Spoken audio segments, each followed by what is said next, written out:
ఈరోజు వార్షిక తనిఖీలో భాగంగా నర్సీపట్నం రావడం జరిగింది. నర్సీపట్నం డిఎస్పి గారి ఆఫీసులో ఉన్నటువంటి రికార్డ్స్, అదేవిధంగా ఈ నర్సీపట్నం సబ్ డివిజన్ పని విధానం గత సంవత్సర కాలం పాటు ఎలా ఉంది, ఇక్కడ రిజిస్టర్ చేసినటువంటి వివిధ కేసులు, వాటి పురోగతి, అదేవిధంగా మనకు ఉన్నటువంటి సమస్యలు, ముఖ్యంగా ఈ ఏజెన్సీ ప్రాంతం నుంచి ఒరిస్సా వైపు నుంచి ఈ ప్రాంతం ద్వారా గంజాయి రవాణా, దాంట్లో ఇన్వాల్వ్ అవుతున్నటువంటి వ్యక్తులు, దానికి సంబంధించినటువంటి సమాచారం, దాంతోపాటు ఈ మధ్యకాలంలో మనకి ఎక్కువగా పెరిగిపోతున్నటువంటి cyber crime, social media crime, దాన్ని రివ్యూ చేయడము, దాంతోపాటు రోడ్ యాక్సిడెంట్స్ కూడా మనకి గత కొంతకాలంగా ఎక్కువగా రిపోర్ట్ అవుతున్నాయి. సో వాటి మీద రివ్యూ చేయడానికి ఈరోజు ఇక్కడికి రావడం జరిగింది. ఈ విషయాలన్నిటి మీద రోజువారీగా కూడా మేము రివ్యూ చేస్తుంటాము. బట్ అయినప్పటికీ డేటా గత 2-3 సంవత్సరాల డేటాని పరిశీలించేప్పటికప్పుడు గతంతో పోలిస్తే ఎన్ఫోర్స్మెంట్ యాక్టివిటీస్ ఈ సంవత్సరంలో మెరుగుపడ్డాయా లేదా, లేకపోతే కేసుల పురోగతి బాగుందా లేదా అనేటువంటి దాని మీద రివ్యూ చేయడం జరుగుతుంది. ఎవరైతే ఈ గంజాయి రవాణాలో ఇన్వాల్వ్ అయ్యి ట్రాన్స్పోర్ట్కి సహకరిస్తూ, అదేవిధంగా గంజాయి అమ్ముతూ, కొన్ని దగ్గరలో అమ్మడంతో పాటు గంజాయి సేవించడం కూడా జరుగుతుందో అలాంటి వారిని పోయిన సంవత్సరం 4 నెలల కాలంలో దాదాపుగా 2500 మందిని అరెస్ట్ చేయడం జరిగింది 870 కేసుల్లో. దాంతోపాటు ఇప్పుడు వరకు మనం విశాఖపట్నం రేంజ్ పరిధిలో చూస్తే 95 మంది పైన ఫిట్ అండ్ డిపిఎస్ యాక్ట్ కేసులు ఉన్నాయి, 61 మంది పైన పీడీ యాక్ట్లు ఉన్నాయి. ఇది కాకుండా 1476 మంది పైన సస్పెక్ట్ షీట్స్ ఓపెన్ చేయడం జరిగింది. ఇవంతా కూడా లాస్ట్ 1 year 4 monthsలో జరిగినటువంటివి. దీంతో పాటు ఫైనాన్షియల్ ఇన్వెస్టిగేషన్ అని చెప్పి ఆర్థిక అంశాలపైన, మూలాలపైన యాక్షన్ తీసుకోవాలనేటువంటి దాంతో దాదాపుగా 14 మందికి సంబంధించినటువంటి ఆస్తులు కూడా అటాచ్ చేయడం జరిగింది, ఫ్రీజ్ చేయడం జరిగింది.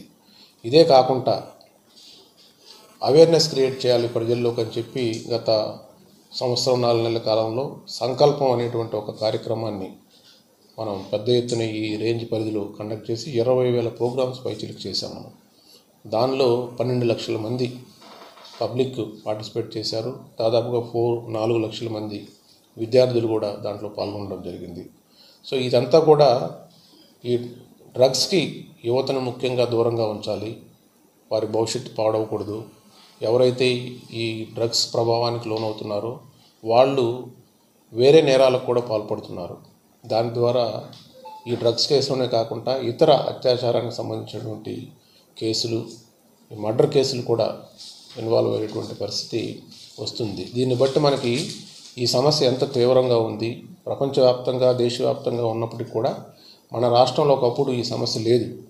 అలాంటిది ఇప్పుడు మనకు గంజాయి అనేటువంటిది చాలా సులువుగా అన్ని ప్రాంతాల్లో దొరకడం, ఈజీగా దాన్ని సేవించడానికి అలవాటు పడుతున్నటువంటి ఈ రోజుల్లో సో దీని మీద ఒక పెద్ద ఎత్తున ఒక ప్రజా ఉద్యమంలాగా దీనిపైన పనిచేయాల్సినటువంటి అవసరాన్ని గుర్తించి ఈ కార్యక్రమాలన్నీ కూడా చేపట్టడం జరుగుతుంది.